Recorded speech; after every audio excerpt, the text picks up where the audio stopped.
CLC, Stage 24, Grammar Screencast 2018 version. So in this, we are going to play with the indirect statement clause is cousin, the indirect question clause.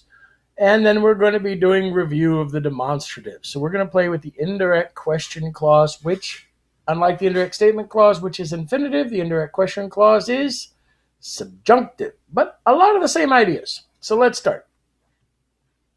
An indirect question clause is subordinate to a verb of information processing, or head verb. He saw, he wondered, he asked. However, oddly enough, the indirect question clause honestly never answers or asks a question.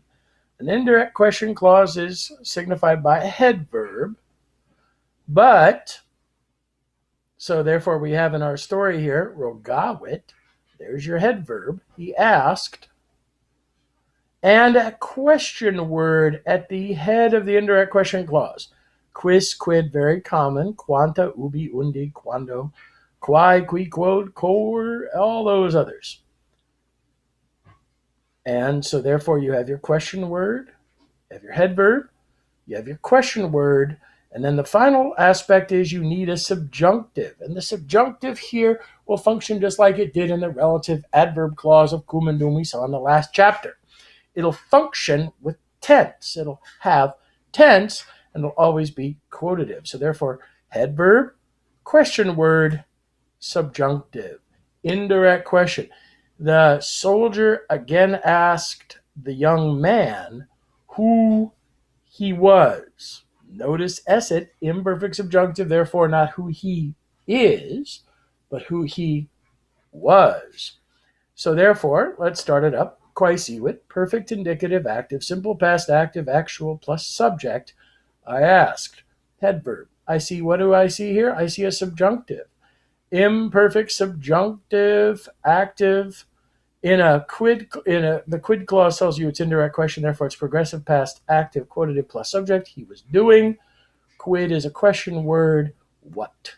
So therefore you have an indirect question clause here, subordinate to quaesivi.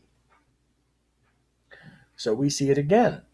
Dicere, he was not wanting to say, head verb, question word, subjunctive. He was not wanting to say what he was doing near the barn.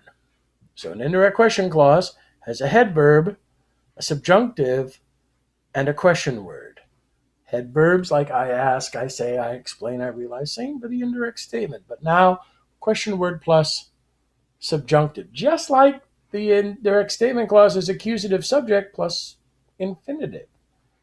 So the infinitive and the subjunctive closely related. So, quae rabat, he was asking quid what we were doing. Your sexy distractor is obviously going to be the first choice. But we're not dealing with an normal clause. We're dealing with an indirect question, which takes the subjunctive. So you need the imperfect subjunctive faceremos. All right. So that takes care of the indirect statement clause. We'll talk more in class. These are reviews of the demonstratives. That's all about level 2, or the demonstratives. A, position undefined. That, him, her, it. Hike, position closest to the speaker. This, here. Ista, position farther away from speaker and audience. That darn or that bad thing. Illa, position closest to the audience, farther from the speaker. That thing. And then ipsa, an intensifier, right? He himself, she herself, etc. So therefore, ea, that woman. So in other words, it's not she, because it's modifying femina, so it's that woman. Ea, of course, and Heikekok can tell their demonstratives because the I singular dative and the IUS singular genitive. Leave your baggage, I will carry it.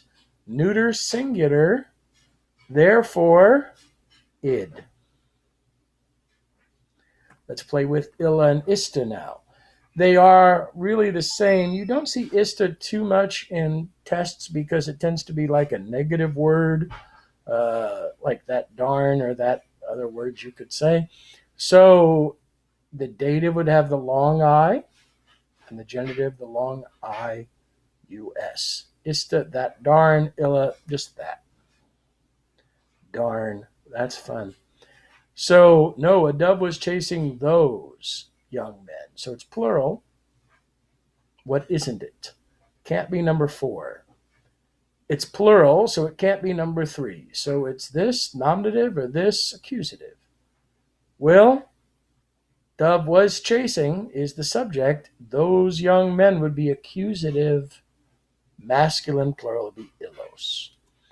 Well, that's all we have to worry about for the grammar e-lecture for stage 25. Have your question ready, and we will have time to answer it in class tomorrow. Until then, aloha.